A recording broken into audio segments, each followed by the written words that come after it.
All right, welcome. This is DB Talking Now, DB Talking Birds, DB Talking Philadelphia Eagles. Happy Friday, everybody. I am live with Patrick J. Today we are going to do the AFC Powers That Are segment because we just wrapped up the NFC Powers That Are segment, but we are going to do a quick recap.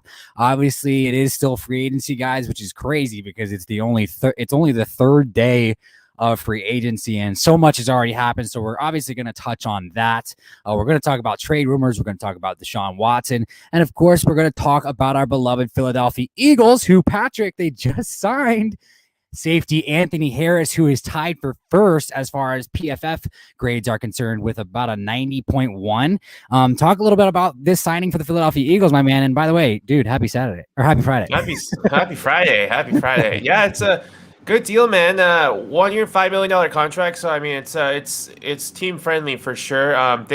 The Vikings also wanted to keep him for long term. So it's curious that he only could land this. But I mean, it just means it's good for the Eagles that you can bring someone like Anthony Harris over to that caliber over to that team. So he's only going to help Eagles secondary. He did lead the NFL with 6 interception for the Vikings during the 2019 season.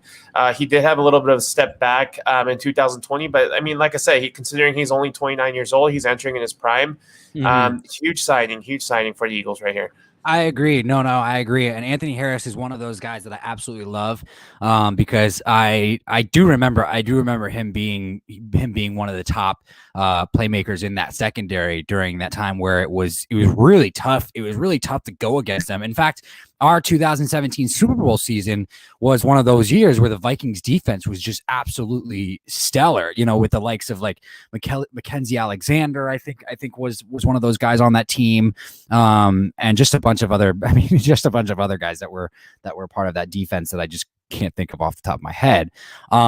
But hey, yeah. Big Play Slay, welcome to the channel today, my man. Big Play Slay says, my only question is why the hell would anyone want to sign with us? Well, that's a good question, and that kind of that's going to lead me into a topic that I do want to talk about, which is the Juju Smith-Schuster thing. Apparently, the Eagles were offered a secret offer to Juju for a multi-year deal with more money. I actually, let's just talk about this now. Yeah. I look. So Adam Schefter has been on some radio shows where he's just kind of been defending Howie Roseman almost to a point of like, that doesn't make sense that you're saying that. So a lot of the word on the street is kind of like he's got the hands in how he's got a hand in his pocket pretty much. And I think that's kind of a little bit of what's going on here. Like Adam Schefter threw that in there just to make it seem like the Eagles were doing something, because Juju Smith-Schuster doesn't make sense. Like, he really doesn't. I don't see him as a dynamic wide receiver, the type of dynamic wide receiver that we need for our team. I don't see him leaving Pittsburgh for the Philadelphia Eagles. It didn't make sense. Patrick, do you want to touch on that real quick? Yeah, I mean, like I said, Juju was connected to a lot of teams. He made it pretty clear early in the offseason that he wasn't returning to the Steelers, to his teammates. But today's news is a little bit of a shocker. He did go to Pittsburgh on a $1 million deal, which is a huge pay cut for him. And then he was one of those guys, like I said, there were some rumors out there, like take salt, but teams like the Eagles or the Giants have offered a multi-year contract that was worth a lot more, but Juju chose to come back to the Steelers.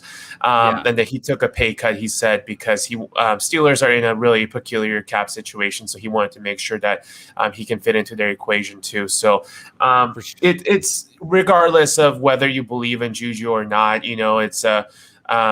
it's one of those off seasons, like some players are getting a lot more money than we thought that they would get. But when it comes to positions like the secondary market, like the quarterback market and the receiver market, it's really slow, which is probably the big reason why the Eagles were able to land Anthony Harris for this cheap. So it's a good position. It's a good position to be in if you're looking for players like this. And it's also, I'm going to use Kenny Golladay as an example. He's out meeting with obviously a New York team. He's apparently getting a lot of calls from the Bears. Bears have reportedly offered him 1 year for $11 million. He remember, guys, he's turned down $18 million multi-year extension offer from the Lions. So this is obviously not the market that he's expected. So I think just some markets just not turning out to be what the guys were expecting. But going off of that, though, I mean, like me and DB here just discussed it just briefly right before we went online. But the one of the top cornerbacks available, Dory Jackson of the Titans, formerly he's actually heading over to New York to meet with the Giants, but surprisingly, he has a meeting set up with Philadelphia Eagles. He's only 25. He's got loads of talent. He was one of those guys that we weren't expecting to hit the market. So if the Eagles are able to land him, that's going to be a huge get for them too, especially with Anthony Harris on board. It's going to be a huge get. And yeah, we were talking about this off air. Is he ran the fastest 40 coming out of that draft class for the cornerbacks, and he did turn into be a stellar prospect. But let me go ahead and respond to this real quick. Big Play Slay says, "I wish I was more happy." What the fuck do you mean you wish you were more happy? Yeah, we just signed Anthony Harris. Patrick J, come on, let's get happy for the Philadelphia Eagles. Dude, they just upgraded their safety position, bro. Yes, and Big look, Play Slay, we care about you, man. Be happy, bro. like we're here for you, dude. And why would Adoree Jackson? Why would Adoree? Why would can I speak today? Why would is it Adoree or Adoree? I thought it was Adoree, but maybe I'm wrong. Adoree. Yeah, there we go. Adoree. Is it Adoree? Fuck. Damn it. Now I screwed myself. Let's just say Addie Jackson. Addie Jackson, come on, let's be honest. Addie Jackson is not going to sign with the New York Giants. Who wants to sign with the New York Giants? Who wants to sign with the New York Giants when you can come sign with the Philadelphia Eagles, build something new, baby? Come on now. Come on, let's get hyped. I mean, we just got Anthony Harris. Anthony Harris, if he plays well, guys, can be better than Rodney McLeod, to be completely honest with you. He's definitely better than Jalen Mills. We just added a phenomenal piece to the secondary, and he's one of those guys that you can use as a chess piece because he is versatile enough to move around. So I like what they did with the signing of Anthony Harris, guys. Come on now. Yeah. And Adoree Jackson, if you're able to get him, he's a huge get. Like I say, he gets his hands on the balls and he makes big plays happen. He can really he has really good ball skills. He can go out there and come out with interception and the breakups. He's solid against the run too. He's a consistent tackler. So nobody's going to get through the open field with Jackson over there. So him and Slay together is going to really be a lockdown cornerbacks, which the Eagles really need. Gotta remember that, guys. We still got Darius Slay. Slay, and we have a new defense coordinator who's going to be able to get better production out of Slay than fucking Jim Schwartz. So. Right. So yeah, just having that right there is going to be huge. So we'll see what comes of it. But I mean, it seems like a lot of the big name guys are coming out. Like Justin Simmons officially signed with the Broncos. Chris Carson, contrary to what we said yesterday, he returned to the Seahawks. Yep, exactly. Cowboys are actually hosting both Malik Hooker and DeMonte Kazee today. And then Dolphins are signing linebacker Duke Riley, which I'm sure the Eagles fans are familiar with as well. So we are familiar with Duke Riley. I'm not worried about that. I mean, Duke was a phenomenal special teamer. It didn't make sense to add Duke Riley only for this reason. You know, after we traded for Jannard Avery with the Browns, you know, Jannard obviously was kind of one of the underwire trades back in 2019. Duke just kind of couldn't find a place. They're kind of like the same player, but Jannard is a little bit, added a little bit more production. But and during this offseason, after they evaluated him, Jonathan Gannon and Frank Reich and Nick Sirianni, they switched him from defensive end to outside linebacker, which is his natural position. And so I'm excited to see see what we get from Jannard Avery moving forward. But let's go ahead and do a quick recap of and God, I hope we get Adoree Jackson. I can't fucking say it. I've totally fucked myself for the rest of this stream. I know it. We know what you're saying. It's okay. Here's the thing. I don't like that Malik Hooker is going to visit the Cowboys. I still think we can sign Malik Hooker, honestly. If the Eagles were able to I mean, signing Harris definitely reduces that chance, but I mean, yeah, I possibilities out understand. there. Yeah, I understand that. And guys, I also want to point this out too. Just the chances of us bringing in Addy Jackson, like signing Anthony Harris and Darius Slay being on our team. It could be one of those things where they have enough pull to bring Addy Jackson over to our team. You know what I mean? Now that we got two substantial pieces in the secondary, that's a good thing. So boss 23, the GOAT. Welcome to the stream, my man. Please like and subscribe. I haven't seen you in here before. Philip Lindsay to the Texans. I know that he was supposed to be a free agent.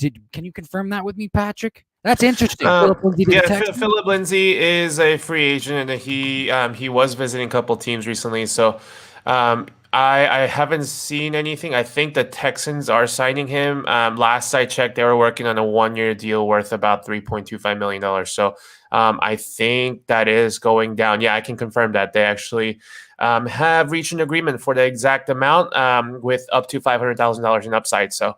Yeah.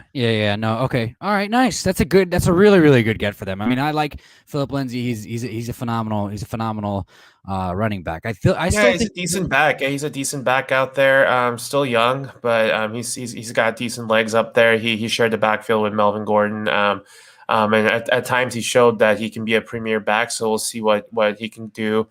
He's going to be sharing the backfield with David Johnson. So we'll see how they split that up back there. Yeah, for sure. Hey, let's just go ahead and do a quick recap of the NFC, Patty. Let's start with the NFC East. Before we go ahead and move on to talking about the AFC East, obviously, because as I said at the beginning of the stream, today is the first day that we start the AFC Powers That Are segment. And obviously, this is DB Talking Now live with Patrick J. And today is the day we will be starting that. Patty, Washington football team. They signed Curtis Samuel to add to that dynamic weaponry now that they have to go opposite Terry McLaurin. They also brought in cornerback William Jackson. That's going to be a huge get for them. What are some other things that they did that I can't think of right now? Yeah, Washington football team, like I said, the big move they did was, like you said, Curtis Samuel to give Ryan Fitzpatrick, it's weird to say, a weapon up opposite Terry McLaurin is going to be huge for them. Like you said, so they did bring in Ryan Fitzpatrick. So he's supposedly coming in to be a starting quarterback. They were pretty adamant that he is going to be the starter going forward, but I'm sure they're going to look into different avenues to bring in a different quarterback to take over in the future as well. They did re-sign Lamar Miller. They did re-sign Brandon Scherf with a franchise tag. He hasn't officially signed it, but we're looking forward to coming in here soon. Tyler Larson, David Mayo, a little bit smaller signing, but the huge get is William Jackson. He's one of those cornerbacks that got paid well-deservedly. He is the best cornerback that was out in the market over Shaquille Griffin, in my opinion. He's been a lockdown cornerback for the Bengals, so he's coming in there, adding to an already scary Washington football team defense out there. And they did re-sign kicker Dustin Hopkins, so they're pretty much keeping their team intact. With the huge additions of Curtis Samuel and William Jackson. So this team, look out for this team, guys. This team's going to make some noise over in NFC. Yeah, they're going to be. I mean, I think that they're going to be good. They're going to be right up there with the Cowboys as far as contending for the NFC East, and we'll just have to see what the Eagles do. So don't worry, guys, about that. But yeah, and the Giants are getting Saquon Barkley back. The Giants are hosting Addy Jackson. The Giants were hosting Kenny Golladay. We'll just have to see about that. The Cowboys, obviously, their big thing is getting Dak back and making sure that re-sign Dak. And they did restructure La'el Collins, so they were able to free up some cap space. They are hosting Malik Hooker, as we just talked about. And then the Eagles, obviously the Eagles just signed Anthony Harris. The Eagles re-signed Trayvon Hester. The Eagles re-signed Adrian Killins. The Eagles traded Carson Wentz. And we don't know really what they're going to do quite yet. The Eagles, Jeffrey Lurie obviously came out and said that he wanted Jalen Hurts to be the starter for this year, but we don't know how much that is true, other than Mitch Mortensen having a good pedigree as far as truthfulness is concerned. But as far as yesterday's press conference is concerned, Nick Sirianni and Howie Roseman did not put a cap on Jalen Hurts, being the quarterback. And we can actually go ahead and just talk about this before we go ahead and move on. Let's talk about this. I do want to talk about Desean Watson a little bit more. And you and I talked about this off air. There were obviously Jason La Canfora came out with the rumors about the Eagles, possibly being in on Jason La Canfora. There was, or Desean Watson.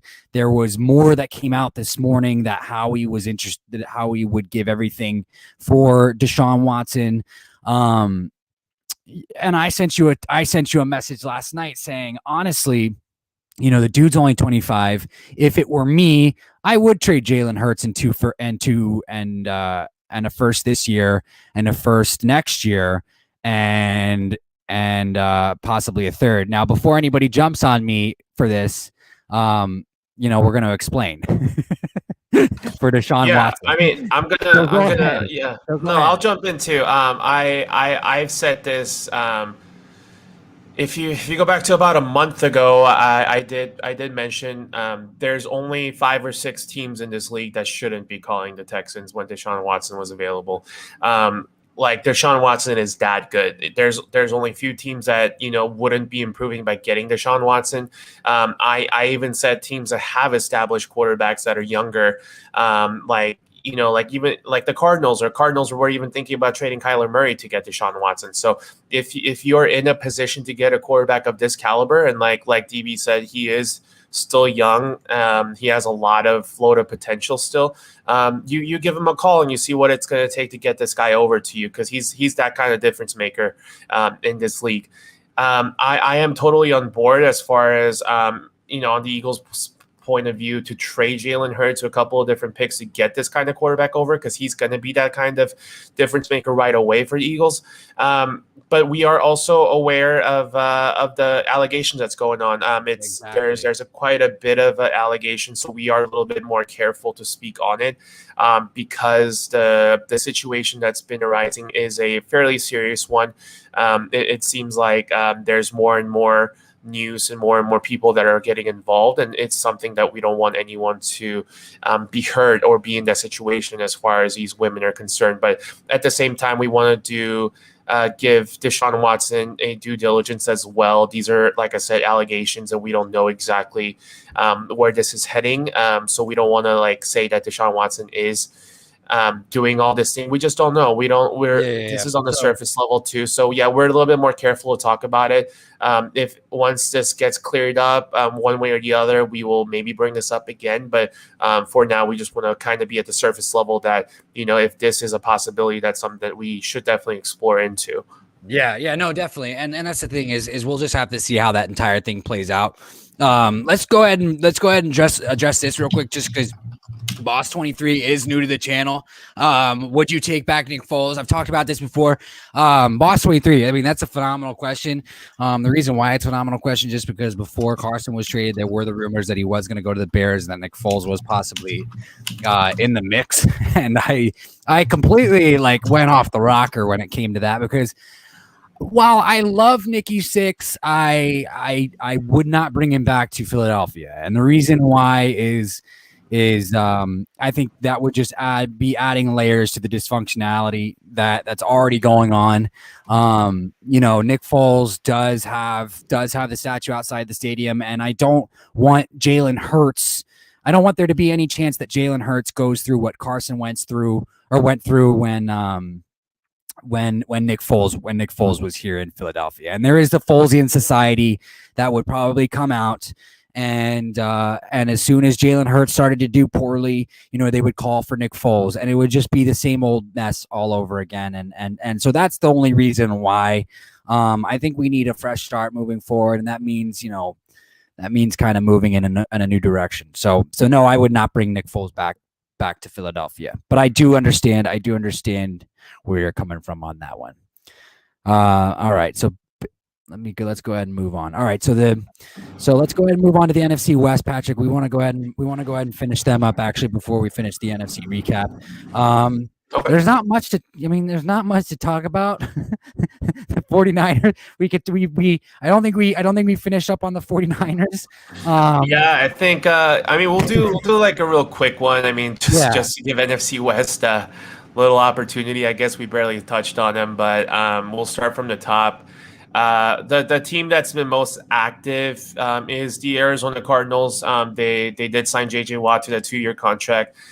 They did sign Bengals wide receiver AJ Green to a 1-year deal up to $6 million. So they're going to run it out there with DeAndre Hopkins and AJ Green. So if AJ Green can replicate any type of his previous success, that's going to be a pretty scary tandem to have.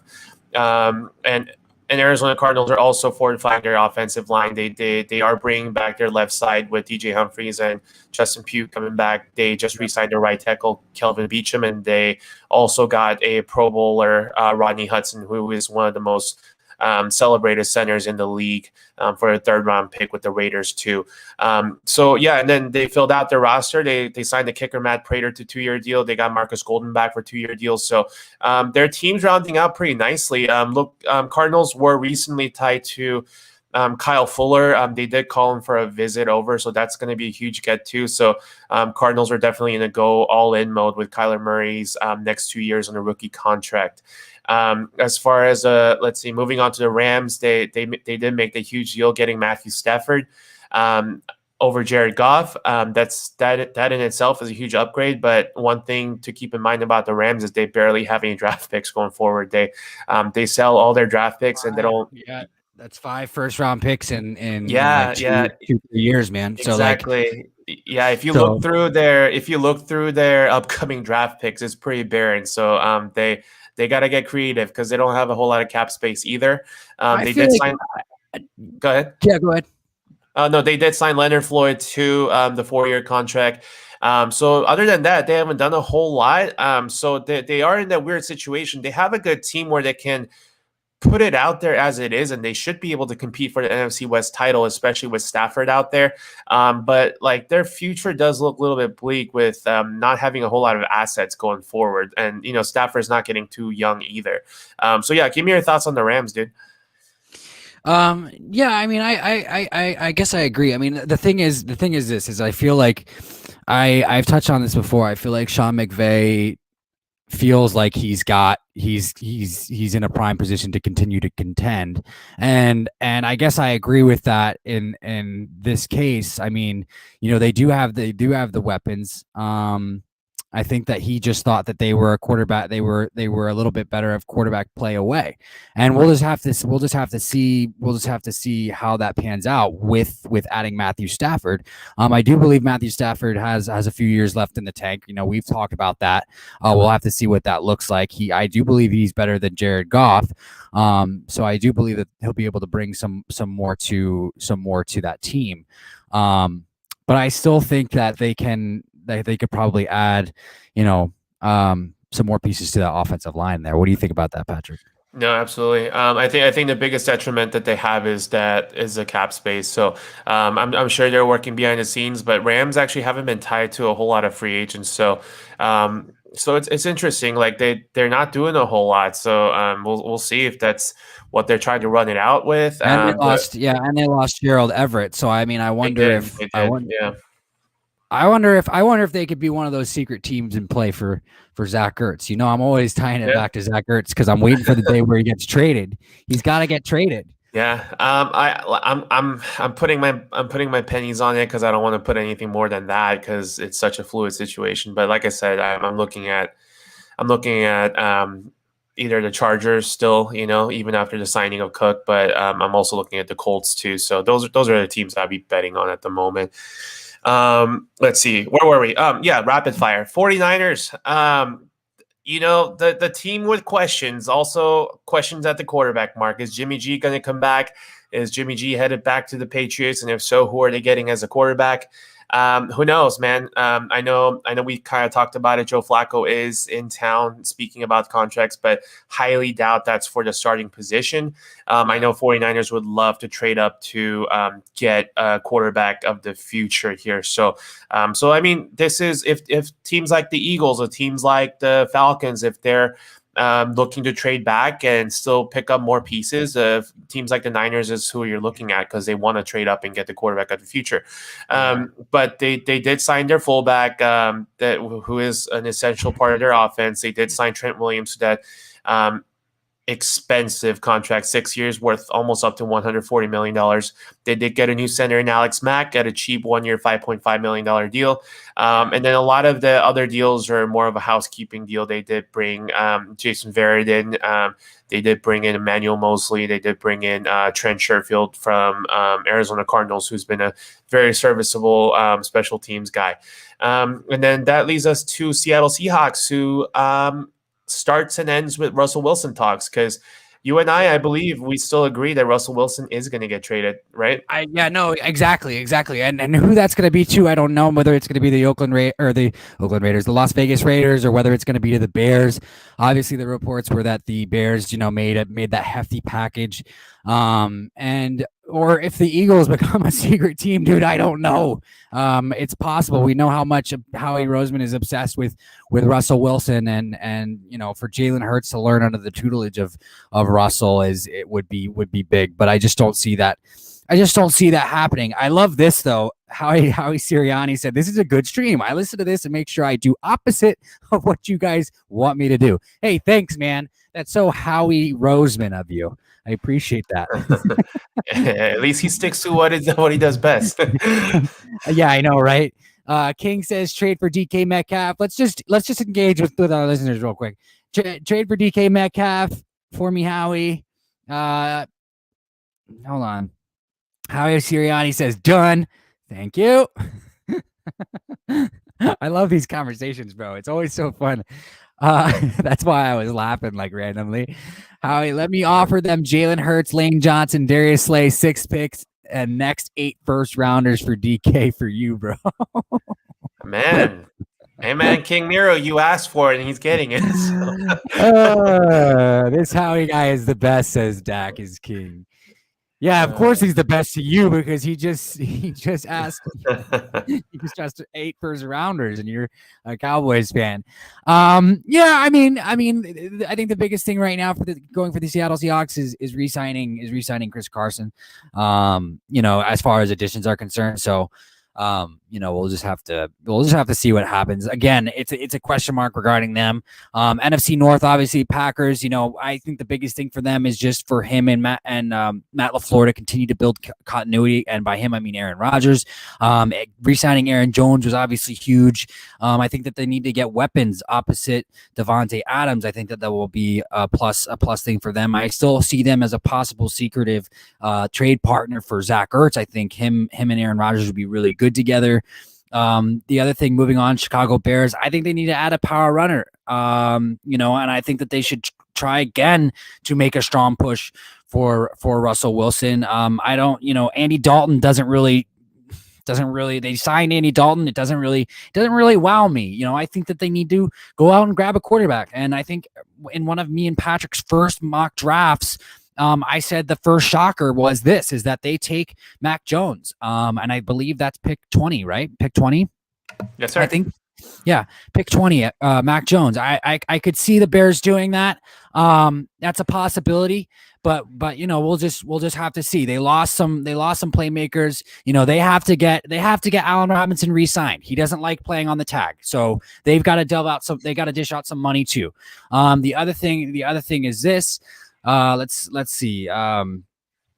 Packers. Who am I missing? Why am I fucking up on the fucking rest of the teams? Here, let me kind of touch on the Bears too, because sure, I have a fairly strong opinion about the Bears. I give Bears all the credit in the world, going all in to get Russell Wilson.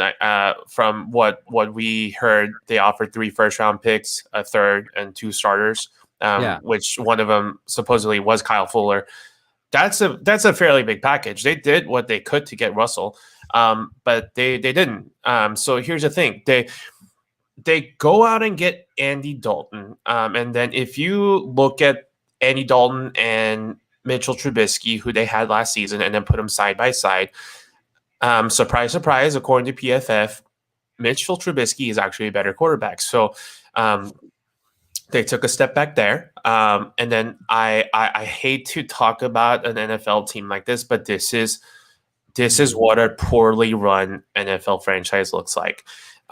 They first cut Kyle Fuller as a cap casualty, who's an all-pro quarterback and a two-time Pro Bowler.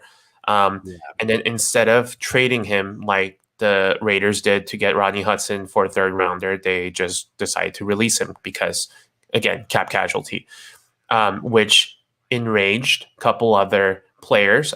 Safety Eddie Jackson actually was very disgruntled, and then he posted on his Twitter, which he deleted. But you start pissing off your teammates like that. That's not a good sign to send it out. Right after that, they give their star defensive lineman Akeem Hicks permission to seek trade. So instead of him, he wanted an extension, and instead of working that through him, they're like, you know what? You go and seek trade. Let's trade you away. So in matter of 20, 30 minutes, they not only let go of Kyle Fuller, who's an all-pro cornerback, they are pretty much letting their all-pro defensive lineman Akeem Hicks go seek a trade for himself. And then in the process, they also, another all-pro Pro Bowl talent, Eddie Jackson, is pissed off at it. So it's just a poorly run franchise. I mean, this is a sign of it, They released Kyle Fuller yesterday, Boss 23. Right. They released Kyle Fuller yesterday. No, and I agree with you. Honestly, if the Bears were interested in Carson Wentz, they should have pulled the trigger. Right. Because the rumors were is that they were the ones that were that gave the best offer for a while. And then the rumors were that they felt like they overpaid. And here's the thing is it's Ryan Pace is right. It's Ryan Pace. Yeah, Ryan Pace. Yeah, who's the GM. And we've talked about this at length before too, off air and on air, is he's on the hot seat. This is going to be his last year. He's a buffoon. He doesn't know what the fuck he's doing. And we're seeing that now, guys. And I think that they've kept him for a little bit too long. It's kind of like us and Howie Roseman, but we're not actually, I'm not going to make that comparison. No, right. And then, and then to finish it off, there's one more thing with the Bears drop off is Allen Robinson has officially signed his tag on Thursday, worth up to $18 million. He is not happy because everyone's like, okay, cool. He signed it, then he's good to go. No, it's totally the opposite. The franchise tag was to make sure that he doesn't go into free agency. And then the process was that before he signed on the dotted line that they were supposed to work on an extension. It didn't happen. And Allen Robinson is openly unhappy with the Bears. And how could he be? Seeing all the moves that they made, I'm sure he's upset about it. Once he signed that tender, it actually increased the opportunity and chances that he get traded too. So, you're seeing a lot of stars that that could potentially leave the Bears. So, it's just an unfortunate situation to be in. The Bears fan went from excited about their team and possibility of getting Russell Wilson to pretty much dismantling the entire squad at this point. So, yeah, no, I know, and guys like Eddie Jackson and Team Hicks are not guys that you want to be upset. You know what I mean? Yeah, absolutely. So, let's go ahead and move on though from the NFC North. Patrick, do you want to go ahead and talk about the NFC? Do a quick recap of the NFC South, and then we can go ahead and move on. Yeah, absolutely. So NFC South, we actually talked about them yesterday. Starting with the Falcons, they didn't make a whole lot of move. They did acquire Lee Smith in a trade with Buffalo Bills. They did sign a couple guys to a one-year deal like Brandon Copeland and Eric Harris, who's both more of a secondary guys and that can play special teams. Their big question marks, obviously, is their quarterback position. Me and DB both agree that Matt Ryan does have something left in their tank and that he does have quite a bit of weapons. Julio Jones is shell of himself, but he is still a good receiver. Calvin Ridley really showed what he can do last year. So this team still has a lot of firepower. and they do have that 4th overall pick. So we'll see what they do. We'll see if they go out and get a weapon for these guys to actually compete and go run it out there one more time. Or if they're going to draft the franchise quarterback at this point. So we'll see. We'll see what they do with the Falcons. Panthers are in a more of a peculiar situation. They did lose Curtis Samuel, but they did sign David Moore to replace him. As you know, Panthers already have the top 2 receivers that are really good. So while they will miss Samuel, I don't think they're going to have a whole lot of drop off there. It'll just, like I said, depending on the quarterback play again, they are looking for that franchise quarterback as well. Panthers were one of those teams that were set to be going all in on Desean Watson prior to all these allegations coming up. So we'll see where their search is at. I know their secondary plan B was to trade up and grab one of those guys like Zach Wilson or Justin Fields. I know they were enamored with Trey Lance in their pro day too. So look out for the Panthers to make some move. Their big move actually was getting Hassan Reddick from the Arizona Cardinals to a very serviceable deal at 1 year, $6 million guaranteed. So it's a good ad for them there. Saints, we discussed this yesterday. Anytime you lose Drew Brees, a player of that caliber, you kind of do a restart. They did re-sign Taysom Hill. They did get Jameis Winston, but there's going to be a drop-off. There is a lot of dysfunction going in there. We know what Alvin Kamara can do. He's one of the top premier players in this league. But with Michael Thomas and Lattimore, all these guys that either wants out or wants to be traded, we'll see what their team looks like really at the end of the offseason. Buccaneers are the easiest team to talk about. They're pretty much bringing their squad back together. And why wouldn't they? Yeah, they're gonna make a jive for it. That's for sure. They're gonna try. Yeah, they're gonna exactly. Get back. Yeah. Exactly. Why wouldn't they? They got Tom Brady coming back. They're bringing his major weapons all back together. Chris Godwin got the franchise tag. Mike Evans is still under contract. Rob Gronkowski just signed. So only guys that you're really missing are the 2 older guys in Leonard Fournette and Antonio Brown. So we'll see if they bring those guys together. But then again, Buccaneers are more tied up as far as cash is concerned again, because they did re-sign Shaquille Barrett. They did re-sign Levante David as well. So this team's just going to run it back with their Super Bowl squad. And then there's nothing wrong with that either. Yeah. No, here, I want to say, we're gonna wrap up the NFC recap. So I just want to read this. Boss 23, the GOAT, says, so who are your Super Bowl predictions? Well, let me just say this, buddy. We have the rest of free agency to get through. We have the draft to get through. And this is a reason why we want to do deep dives into both the NFC and the AFC. So that's why we're talking about all this, just because, here's the thing.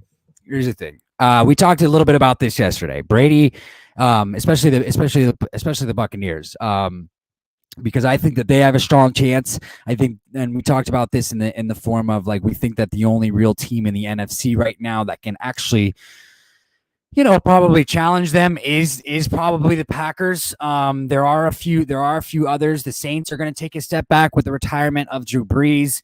Washington football team, they do look up and coming. If that defense stays intact, they can probably make some pretty good noise. If they go ahead and get a quarterback who can do a little bit more than what's been giving them, they can probably make some noise. It's possible that if Dak Prescott comes back and does good, they can make some noise if they get the defense figured out. But what Dak does after coming back from that injury is going to be huge. And so that's a question mark there.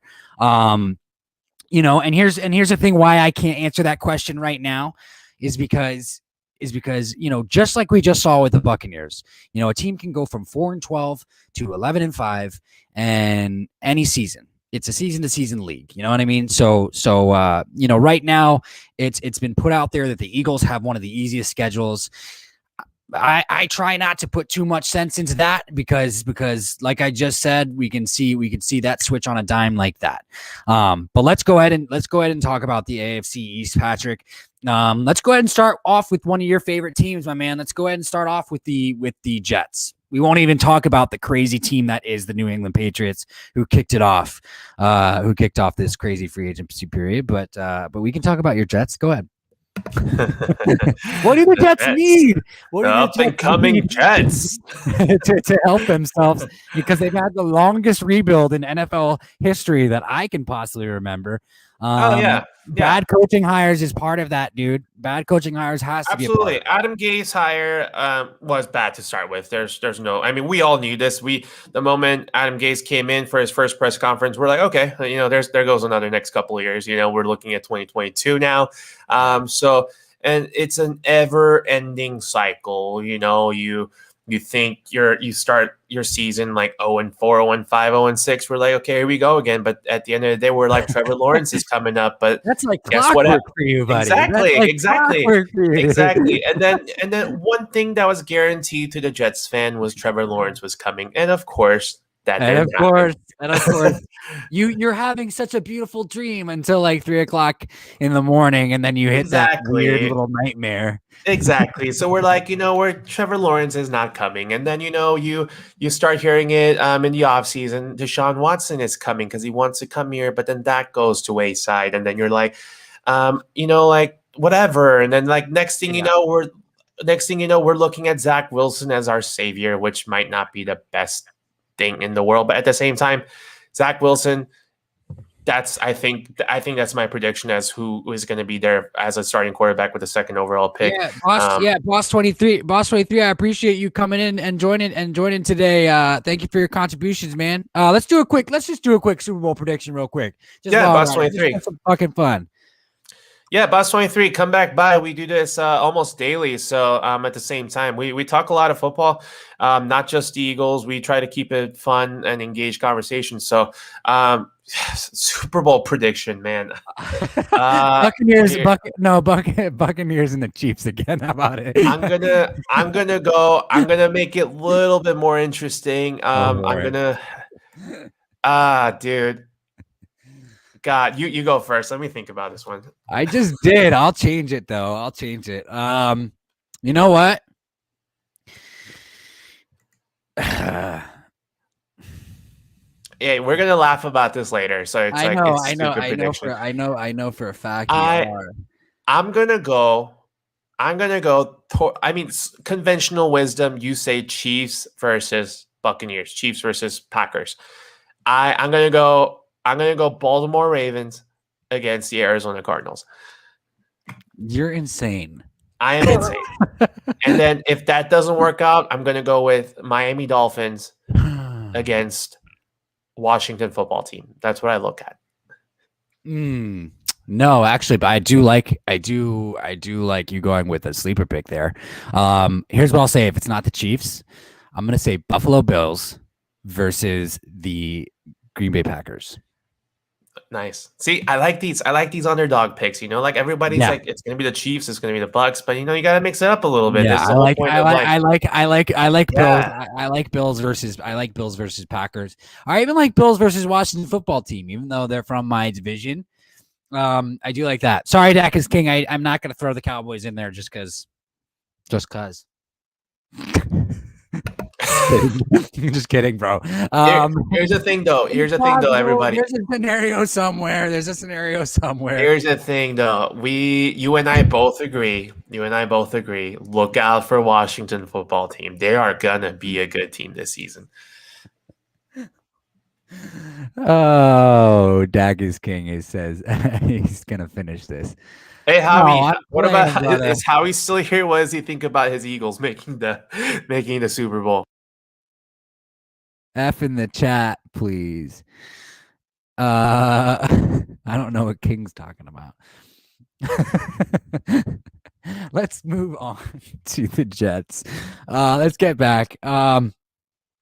Yeah, so the Jets moving forward, they obviously got to get a quarterback, dude. I'm excited about Robert Salah and what he's gonna bring to the Jets organization as your new head coach. I think I don't know what you're so down and out about Zach Wilson. What are you down and out about Zach Wilson? I'm not down about Zach Wilson. I think he's going to be a good quarterback. I'm gonna say this again. Nothing against Zach Wilson. I just wanted to have a bona fide established quarterback. When you're in a slump like the New York Jets, Okay. Wait. With Okay, go ahead. No, so when you're in a slump like New York Jets, when they have invested a whole lot of high draft picks to get the quarterback in the last decade, you Toxic, want. sorry, Toxic Falcons. Welcome to the channel, my man. Please like and subscribe. We got a Falcons fan in here, guys. Yeah, I like it. Some I fucking like it. diversity, man. Falcons all the I way like next it. year. Maybe if they make some right moves. I disagree with that, dude. Falcons. I'm excited. I'm excited to see what your take is as a Falcons fan, because I did talk about the Falcons a few times here, and then I do want to get a Falcons fan point of view. What do you think? What do you think that you guys need to pick a quarterback of the future with the 4th pick, or are you running it back with Matt Ryan? Let us know in the chat. Yeah, let us know. Like I'm really curious. If you have Trey Lance or Justin Fields or even Zach Wilson available, would you take a quarterback with that? Yeah. So yeah, let us know while we talk about this Jets conundrum right here. So I want to talk about your Jets conundrum for a second. Yeah, go ahead. So it was reported Kings trolling fucking Toxic Falcons right now, 28-3. I love that. Sorry, no hard feelings. That's messed up. That's messed up, King. That's messed up. No. So I want to get your take on this. There obviously was a report that came out that at least one team has Zach Wilson rated over Trevor Lawrence on the draft board. No. Yes. No. Come on. When shit like that comes out, you know that, dude. It's a matter of the whatever shit these GMs get in their head. I'm not trying to hype you up. I'm not trying to put butterflies in your head. But like we've seen the Jacksonville Jaguars fuck up enough times that it's possible that they could fuck up again and take Zach Wilson.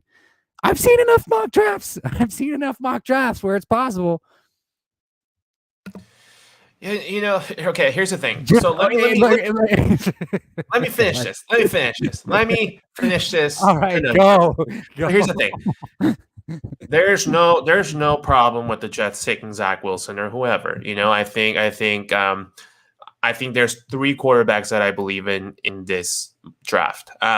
Trevor Lawrence being one, Zach Wilson being the other, Trey Lance being the other. I think those 3 have the talents to be a starting caliber quarterback, and those are the top 3 quarterbacks in my opinion. Yeah. The reason why for the Jets, the difficult part is that let's look at it starting with 2009.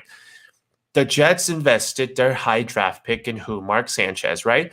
Did that work out? No. So that's a 3 years of developmental hell that they were stuck in. That wasn't going to work out. No. Here, listen though. Come on, USC quarterbacks never work. Who's from USC, right? I mean, Matt Leinart, Matt Barkley. Yeah, I get it, but like, come on. Yeah, like, come on. Like, what quarterback from USC ever worked out? Just listen. I'm trying to. Just listen. This is hurting my ears. And then the Jets use another high draft pick to get who in 2013? Geno Smith.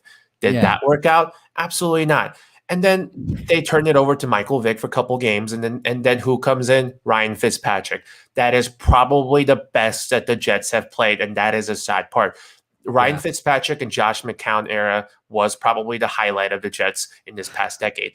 And then they use their high draft pick on who, sir? Sam Darnold. And where is he from? Just like you said, University of Southern California. Who ruined him? Sam Darnold had a lot of potential. I still believe University of Southern California. And here's the thing: I think he does too. The thing is, I think the Jets, that's what they were trying to go for. I think because they have spent 3 high draft picks in the past decade in drafting that supposed franchise quarterback, I think they want to go and get the bona fide starter. And then when Desean Watson initially said that he was interested in coming to New York, I think they were excited about that prospect. But with that being gone, I think I think we are sold. I'm sold that the Jets are going to stay at number 2 and pick Zach Wilson, contrary to what we discussed. I hope they do. I think they will. I think they will. And then here's the thing. And then the moves that they have been making this year, albeit not big ones, are pretty decent move if you think about it. They did sign Corey Davis. They did sign Keelan Cole. Two good, phenomenal. Exactly. Moves. They did sign Tyler Kroft. They did sign defensive end Carl Lawson to that 3-year deal. Yep. These are some good signings here. These are good signings. So they are actually making moves to, surround, incorporate some more talent into their team. So I think the Jets are, once again, we talk about the Jets like this every single season. I think they're on their way up, but we have been saying this I every hope single so. year. They gotta So pick the we right will guy. see. Yeah, we Here, will see. let's get back to the Falcons real quick because I know you want to go in depth with this with Toxic Falcons. He says he'd rather draft a fourth or fifth round quarterback, which means he's not ready to take the heir apparent to Matt Ryan, and I like that. I think that's the way to go. He also says, people always blame Matt, but he's had 10 straight 4,000 yard seasons. Yeah, Toxic Falcons. Me and Patrick J, we agree with you. We think Matty Ice still had a lot left in the tank, to be completely honest with you. Even when we made it to the Super Bowl that season, our defense was that good. And I don't want to rebuild. I don't want to be a Cleveland Browns team. Yeah, here's my take on the Falcons. I think the Falcons still have a lot of talent on their roster. I think Matt Ryan honestly has been one of the top quarterbacks in the league in the past decade. And if you really do an in-depth look into their roster, I mean, they still got good weapons. I know Julio Jones took a step back, but Julio Jones is still Julio Jones. Calvin Ridley has really took that step into being a top-tier receiver. Russell Gage actually shows some potential, so there are weapons. Hayden Hurst is a decent tight end. Their offensive line is decent. They got decent pieces in their defense. They got Jalen Hawkins, AJ Terrell, TJ Green, Kendall Sheffield. Those are decent backfield. And then I think they just signed Brendan Copeland. I believe that's a good signing in my opinion. So the Falcons, I think, can run it back with the team again, and then they do have that 4th overall pick. So I think the Falcons have a couple different options. I mean, like I said, there are going to be teams that's going to be overpaying to move up to that spot to take a quarterback like Trey Lance or Justin Fields. So Falcons are in that position. If they wanted to trade back, they're more than welcome to do that and pick up some extra assets along the way. They can stay at 4. They can stay at 4 and they can pick up different weapons. I mean, I think realistically, staying at 4 for the Falcons, they can pick up different options. I think if they wanted to go, here's the thing. I think Trevor Lawrence and Zach Wilson is going 1 and 2, and I think the Dolphins are taking Jamar Chase. I think that's pretty straightforward. Falcons, I don't think they need to draft a receiver, as you know, because of the talent that they already have. And they can really go different routes. They can go Caleb Farley to shore up their cornerback. They can go Penei Sewell if they want to shore up their offensive line. Or take Kyle Pitts away from the Eagles. I mean, adding that tight end, I feel like he's going to be an upgrade over Hayden Hurst right away too. So I think Falcons are just a few moves away from being back to where they were just not too long ago as well. Right. No, exactly. And I completely agree with you, but that's where I would say it would be okay if they did trade back and gain some extra picks and be able to add some extra players. Because this draft really does have a lot of players in it. It does have a lot of it does really go deep. This draft, to be completely honest. Right. It's top heavy too. So can I ask you? Yeah, no, I know. Can I ask you all a serious question? Do you believe Justin Fields will be a bust?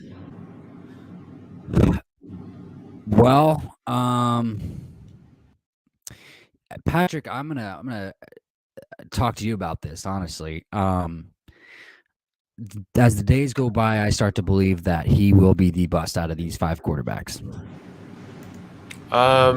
You want my take on it? Yes. So you know me. I'll start with the pros about Justin Fields. Before we started doing this, I really dug deep into these quarterbacks and all the other teams and really studied a lot of tapes.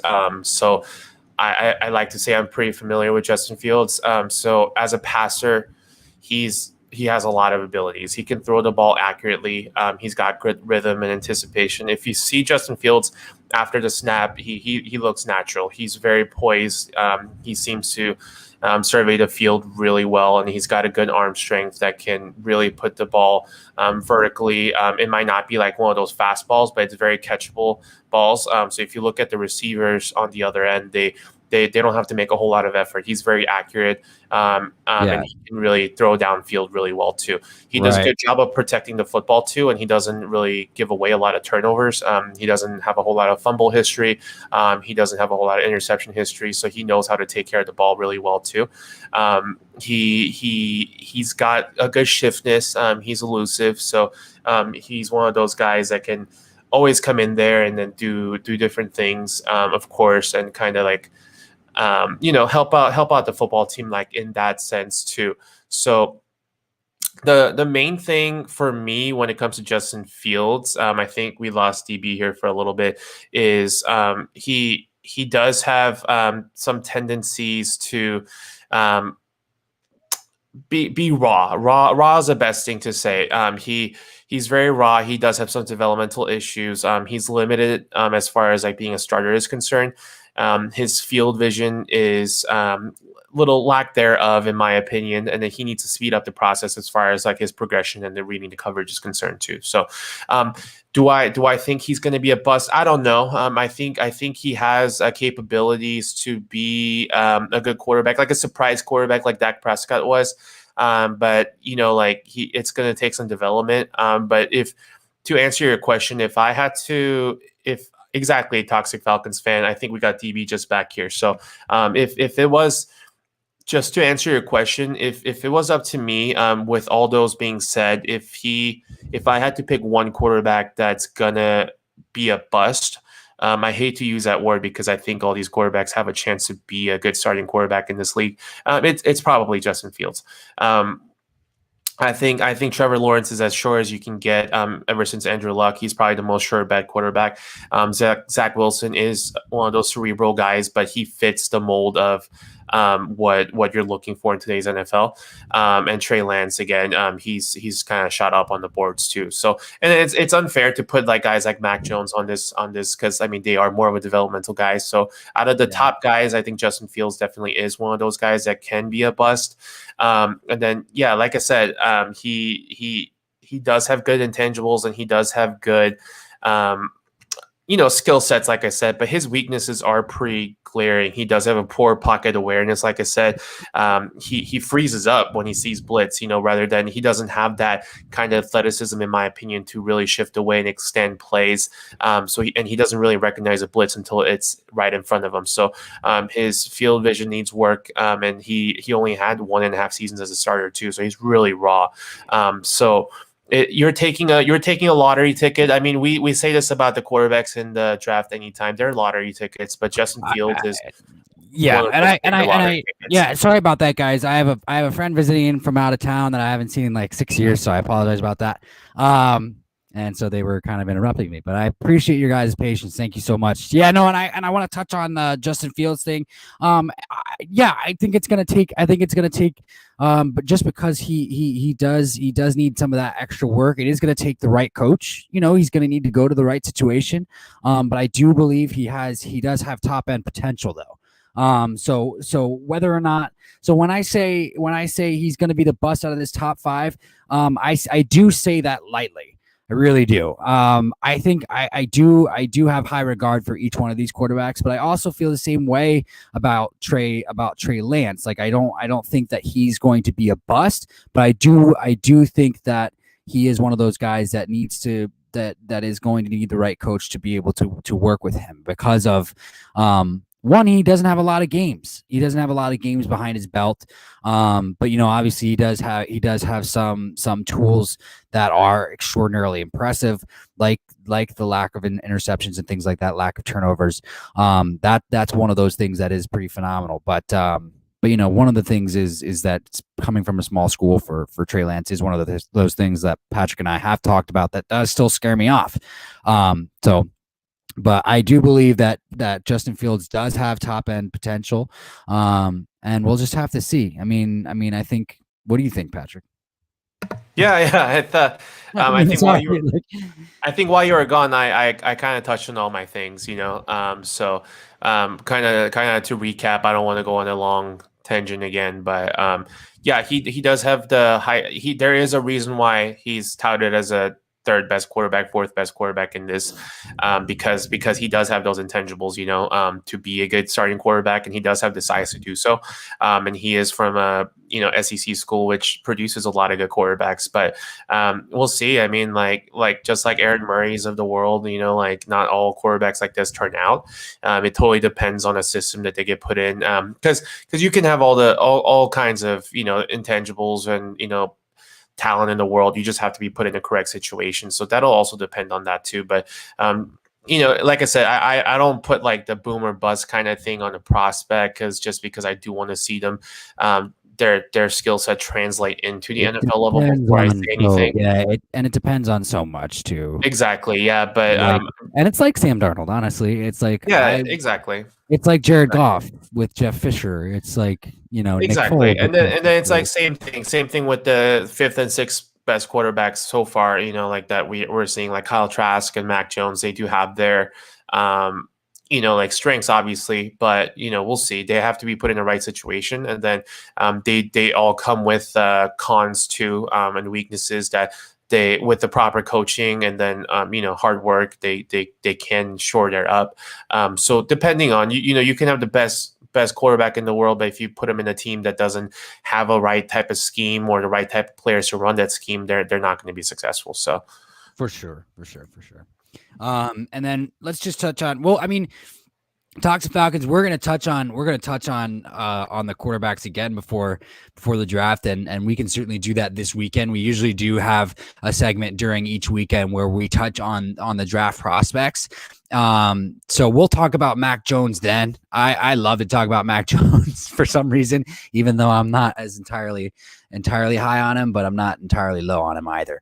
But here, let's just go ahead and continue to move on throughout the Toxic AFC East real Falcons, quick. stop by. We talk about like all things NFL, and then we're kind of focused on the free agency a little bit nowadays because of obviously things going on, but we'll be talking a lot more about the draft, and then we'll go in depth about each team and their needs after the free agency. So definitely stop by if you want our takes as far as the Falcons are concerned, or all the Yeah. other NFC teams are concerned too. So Yeah, we always love to have you. Let's go ahead and move on to the Patriots, who obviously had a huge free agency and wasted no time whatsoever. Obviously, signing the top two tight ends in free agency. They signed tight end Juju Smith. They signed tight end Hunter Henry.